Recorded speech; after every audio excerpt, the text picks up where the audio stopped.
Hər vaxtınız xeyir olsun. 21 dekabr 2025-ci ildə Dövlət Vergi Xidmətinin imtahanında iştirak etmək istəyən öz tələbələrimiz üçün kursumuzda sınaq imtahanı təşkil etmişdik. Və bu sınaq imtahanında 3 verbal mətn istifadə etmişdik, hansı ki, reglamentə uyğun olaraq və biz indi onların izahlarıyla sizi tanış edəcəyik. Tələbələrimizdən cəmi 206-sının iştirak etdiyi bu sınaqda kursumuzun belə deyək, yerləşmə kapasitəsi, potensialı həmin tələbə sayından artığa icazə vermədiyi üçün iki müxtəlif gündə, iki müxtəlif növbədə 4 dəfə olmaqla sınaq imtahanı təşkil etdik. Lakin gördük ki, bu sınaq imtahanı tələbələrimizin hamısı üçün təşkil edilə bilmədi.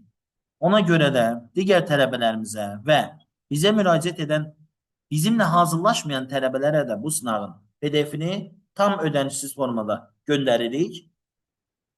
Həmçinin 7 dekabr səhər saat 11-də Dillər Universitetində Təbriz korpusunda yeni bir sınaq imtahanı təşkil edirik.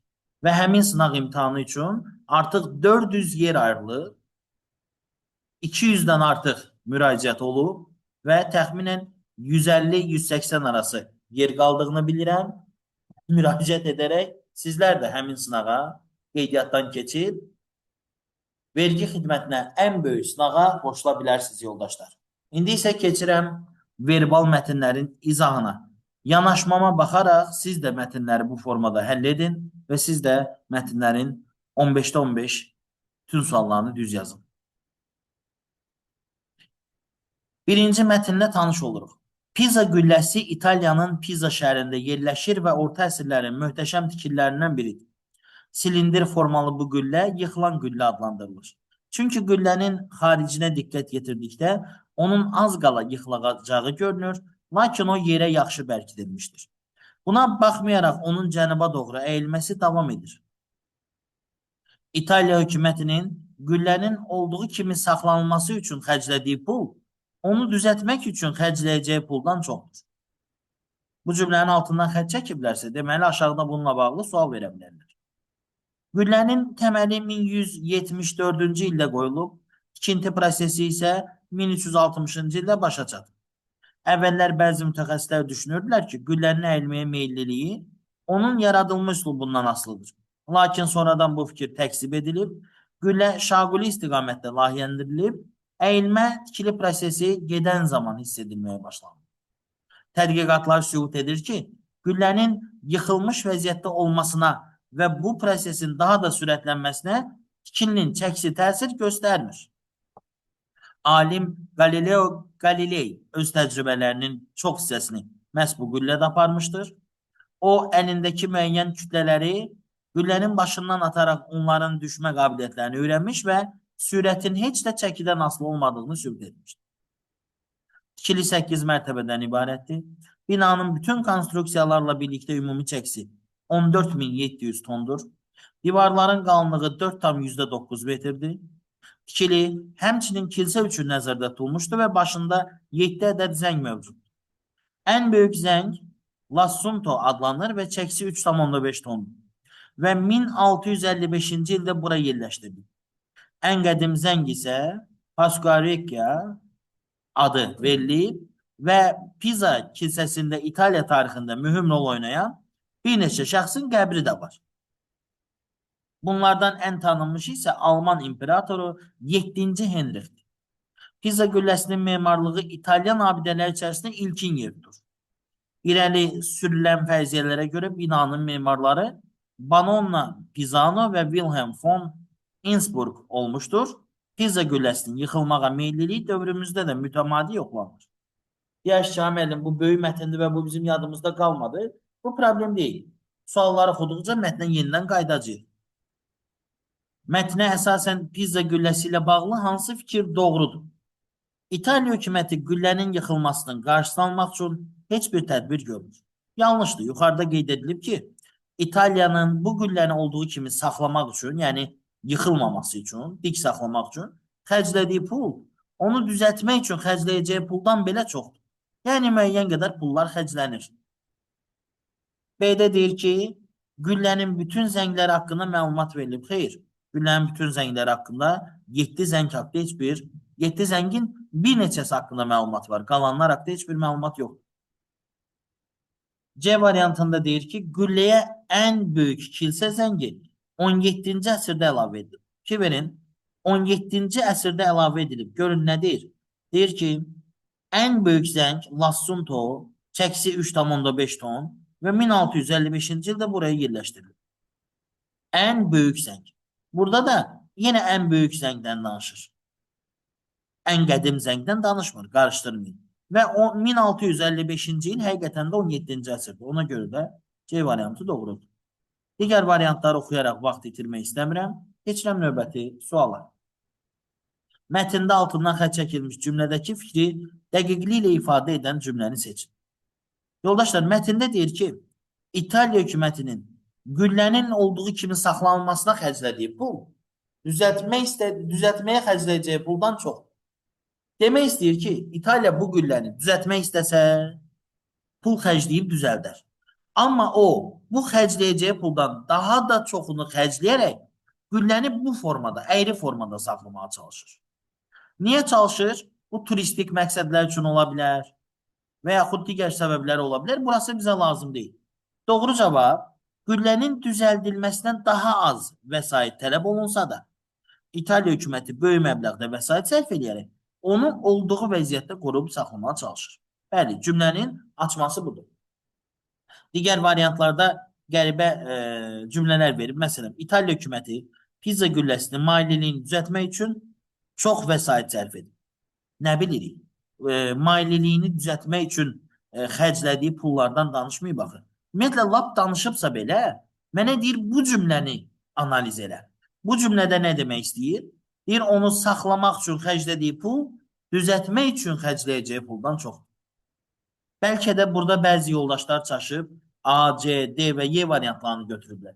Ola bilər o variantlar mətndə öz əksini tapır. Amma altından xətt çəkilən cümlə sırf B variantını bizə çatdırır.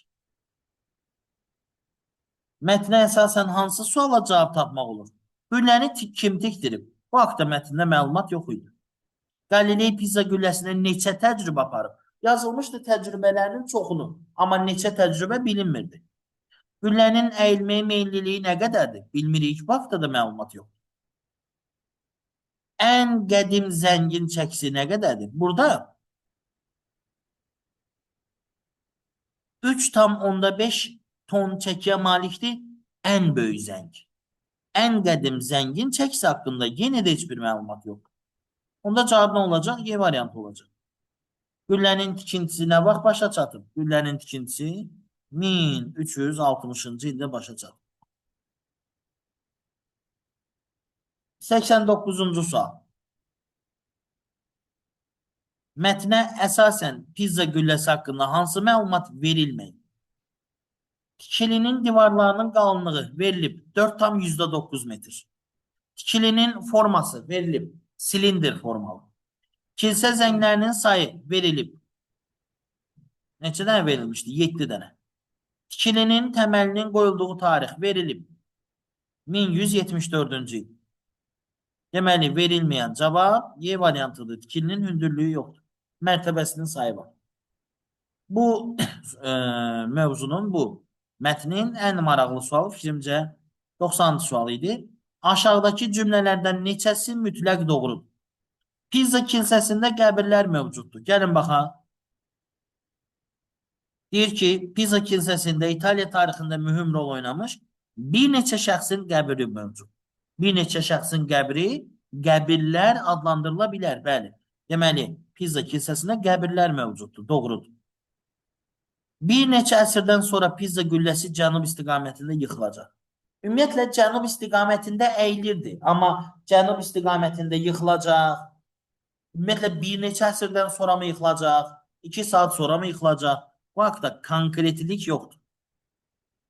Tikilinin 7-ci mərtəbəsindəki zəngin çəkisi 3500 kiloqram. Yoldaşlar, tikilinin 3500 kiloqram olan zəngi yazıb bura yerləşdirilib. Hara yerləşdirilib? 1-ci mərtəbəyə mi? 7-ci mərtəbəyə mi? Yoxsa tikilinin ən başına mı? Girişinə mi? Çıxışına mı? Bilmirik. Ona görə bu da konkret deyil. Deyir buradakı ən qədim zəng 3,5 ton deyil. Gəlin baxın. Ən böyük zəng Lasuntodur. Ən ağır demir ha. Ən böyük deyir. Ən böyük zəng 3,5 tondur. Ən qədim zəng də 3,5 ton ola bilər, yoxsa bilməz. Ola da bilər, olmaya da bilər. Bir çox tələbə çaşdırıb ki, ən böyük zəng 3,5-dirsə, yəqin yerdə qalanlar ondan azdır. Niyə? Ola bilər ki, zəngin həcmi böyükdür, çəkisi 3,5-dir. Başqa bir zəng balaca görünür, amma ağırdır. Bəlkə başqa bir zəng 5 tondur. Ona görə bu da dəqiq deyil, məndən mütləq doğruları istəyir. Güllənin yıxılmağa meyilliliyi hər il bir neçə dəfə yoxlanılır. Yoxlanılır, bəli, mütəmadi yoxlanılır. Amma neçə dəfə yoxlanılır ildə? Bu haqda məlumat yox. Ona görə 90 sualda yalnız biri mütləq doğru idi. İndi isə keçirəm növbəti mətnə. Növbəti mətnimiz də PISA adlanır. Yuxarıdakı PISA gülləsi idi, bu isə PISA-dır. PISA isə bir imtahan modelidir. Beynəlxalq şagird qiymətləndirmə proqramının 2022-ci ildə keçirilən növbəti qiymətləndirilməsinin nəticələri açıqlanır. Bu qiymətləndirmə İqtisadi Əməkdaşlıq və İnkişaf Təşkilatı tərəfindən həyata keçirilib. PISA 2022-ci ildə Bakıda keçirdiyi qiymətləndirmədə Bakının 178 məktəbində təhsil alan toplam 7912 şagird iştirak edib. Buraya həm Azərbaycan, həm də Rus bölmələrində təhsil alan şagirdlər daxildir. İştirakçıların 47%-i qız, 53%-i oğlandır. İmtahana qatılanların 95%-i 9-cu və 10-cu sinif şagirdləridir. 2022-ci ildəki qiymətləndirmədə Azərbaycanı digər ölkələrdən fərqləndirən bir məqam xüsusi diqqət çəkir. Belə ki, PISA-ya qatılan 81 ölkə arasında yalnız Çin və Azərbaycan qiymətləndirməyə sadəcə bir şəhərdən qatılır. Bir şəhərdə yaşayan şagirdlər qatılır. Dövlət İmtahan Mərkəzinin təşkil etdiyi imtahan nəticələrinə görə əksər regionlarda imtahan nəticələrinin Bakıdan aşağı olmasına əsaslanaraq qeyd etmək olar ki, PISA qiymətləndirməsində bütün ölkə ərazisində keçirilməsi Azərbaycandakı qiymətləndirmənin mövqeyini biraz da aşağı olmasına yol açacaqdır. Yəni, qısacası demək istəyir ki, rayonlarımızda, regionlarımızda ümumi statistika daha aşağıdır və rayonlarda da keçirsəydilər bu imtahanı, Azərbaycan nəticəsi biraz da aşağı düşəcəkdir. Ona görə yalnız Bakıda keçirdilər. PISA qiymətləndirməsində hər bir fənn üzrə ölkələrin nəticələri 6 kateqoriya üzrə qiymətləndirilir. Birinci kateqoriya öz daxilində 4 qrupa bölünür. 6-cı kateqoriya ən yüksək hesab edilir. Azərbaycanla bağlı açıqlanan rəsmi göstəricilərdə məlum olur ki, Azərbaycanda qiymətləndirməyə qatılan şagirdlərin 1%-i riyaziyyat üzrə ən yüksək kateqoriya 5 və 6-cı kateqoriyalara uyğun nəticə göstərib. Ölkələr arasında bu göstəricilər ortalama 9%-dir. Qiymətləndirmədə ən yaxşı nəticəni isə Singapur göstərib 41%. Oxuyuruq cümlələri. Deyir, sadəcə iki ölkənin, daha doğrusu sadəcə iki ölkə digər şəhərlərdə yaşayan vətəndaşlarının ümumi statistikaya mənfi təsirini nəzərə alaraq PISA qiymətləndirilməsində yalnız bir şəhərdə iştiraki təşkil edilir. Yoldaşlar, bəli, Çin və Azərbaycan qiymətləndirməyə bir şəhərdən qatılıb. Lakin Azərbaycan regionundakı vəziyyətə uyğun qərar verib. Bəs Çin? Çin haqda heç bir məlumat yoxdur axı. Biz necə Çinin də boynuna qoya bilərik ki, onlar da nəticəyə mənfi təsir göstərilməsin deyə bu əmələ əl atıblar. Onda deyəcəyik, qiymətləndirilməsi mümkünsüzdür. Çünki Çin həqiqətən də Azərbaycan kimi düşünə bilər və yaxud başqa bir ehtimal da ola bilər. Ona görə yanlış yox, qiymətləndirilməsi mümkünsüz deyirəm. Bakı üzrə hər məktəbdən ortalama 44 nəfər 2022-ci ildə təşkil olunan beynəlxalq qiymətləndirmədə iştirak edib. Bunun da qiymətləndirməsi mümkünsüzdür. Bilirsiniz niyə? Burada yazıb Bakı üzrə hər məktəbdən ortalama 44 nəfər.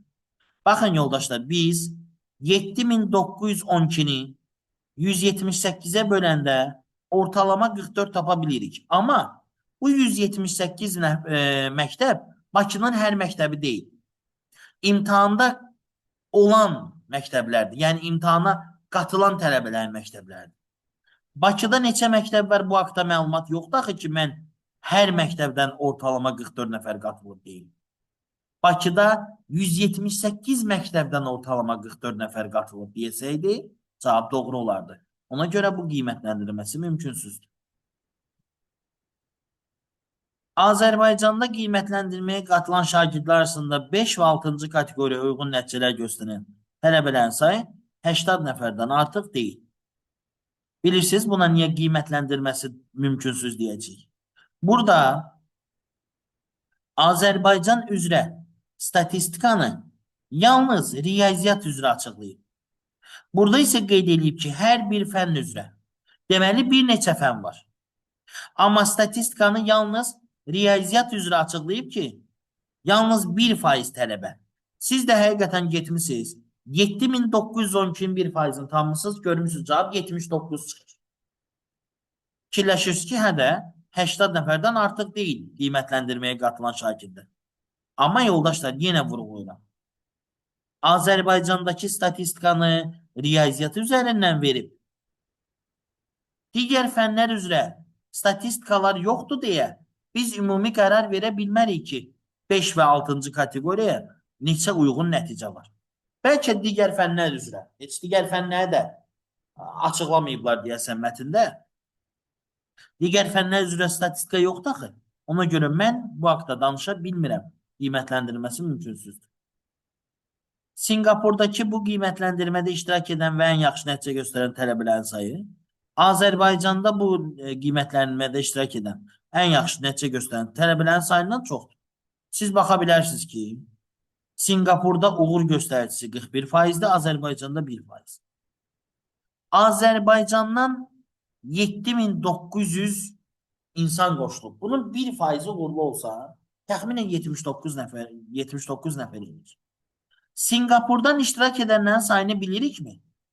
Bəlkə 100 nəfər iştirak edib, onun 41%, yəni 41 tələb uğurlu olub. Bəlkə 10.000 iştirak edib, 4100 nəfər uğurlu olub. Singapurda qoşulan tələbələrin ümumi sayı yoxdur deyə bizim bu müqayisəni aparmağımız doğru deyil. Faiz göstəricisi olaraq desəydi cavab doğrudur. Amma tələbə sayı dediyi üçün qiymətləndirə bilmirik. Gərək Singapurun insan sayını bizə təqdim etsinlər. Azərbaycanda qiymətləndirmədə yalnız 9 və 10 siniflər üçün aparılıb. Yanlışdır. Çünki 95% tələbələrin burada yazmışdır. 9-cu və 10-cu sinif olduğu məlum. Deməli 5% də digər siniflərdən var. İndi isə keçirik 3-cü mətnimizə. Mətnimizin adı mozaika. Mozaika mötərizdə yazıb. Sqrafito, rəsm, freska, qrafik sənət, heykəltaraşlıq və memarlıqla yanaşı. Mozaika bunların belə deyim, ümumi adı kimi də təqdim olunub bizə. Monumental dekorativ sənət növüdür. Ya da mozaikanı bunlar kimi yazıb ki, sqrafito, rəsm, freska, qrafik sənət, heykəltaraş, memarlıqla yanaşı monumental dekorativ sənət növüdür. Yəni, mötərizənin içindəkilər monumental dekorativ sənət növləridir. Mozaikada bunlarla yanaşı, bu cür yanaşmaq daha məntiqlidir. O tarixən şəhərin qapalı deyil, məhz ictimai məkanlarında yerləşdirilirdi.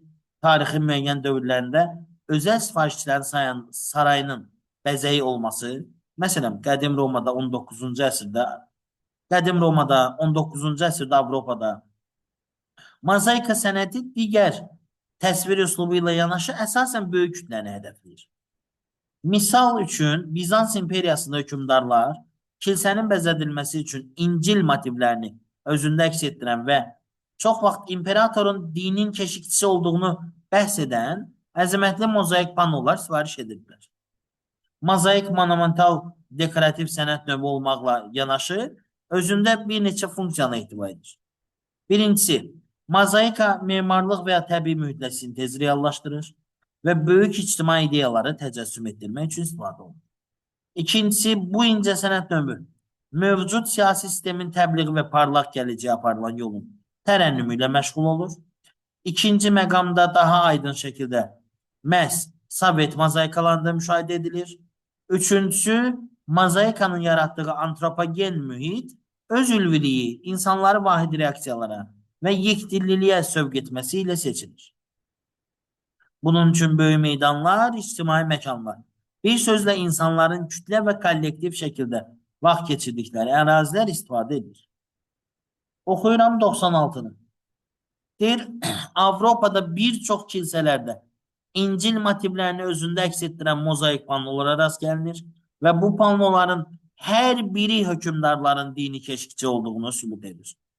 Yoldaşlar, burada yazıb ki, Bizans imperiyasındaki hökmdarların bakın, çox vaxt onların dinin keşikçisi olduğundan bəhs edən mozaik pannolar yaradırdılar. Ehtimal var ki, bu hökmdarların yarattığı mozaik pannoların bəzilərinin məqsədi bu olmasın. Burada bu artıqdır.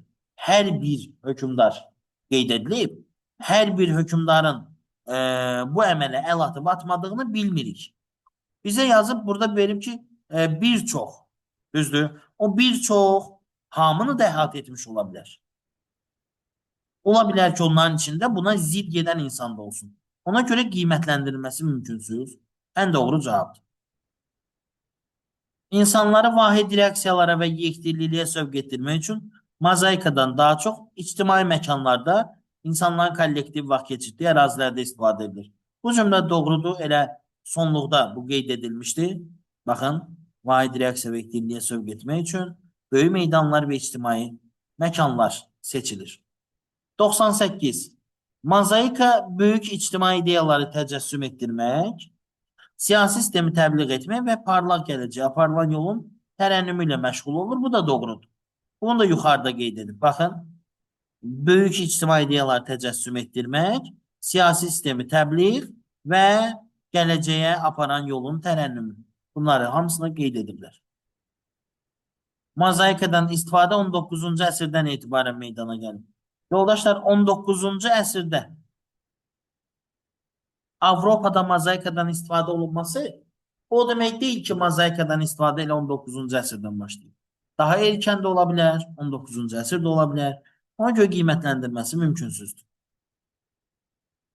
Sovet dövründə tikilmiş metrolarımızın birində, Nizam metrosunda heykəltəraş və memarların səyi nəticəsində ərsəyə gətirilmiş mozaikalarda monumental dekorativ sənət növü hesab edilir. Doğrudur. Yoldaşlar, indi deyirsiniz ki, müəllim, axı mətndə Nizam metrosundakı mozaikalar haqqında məlumat vermir. Burada deyir ki, Sovet dövründə tikilmiş metrolarımızın birində olan mozaikalar.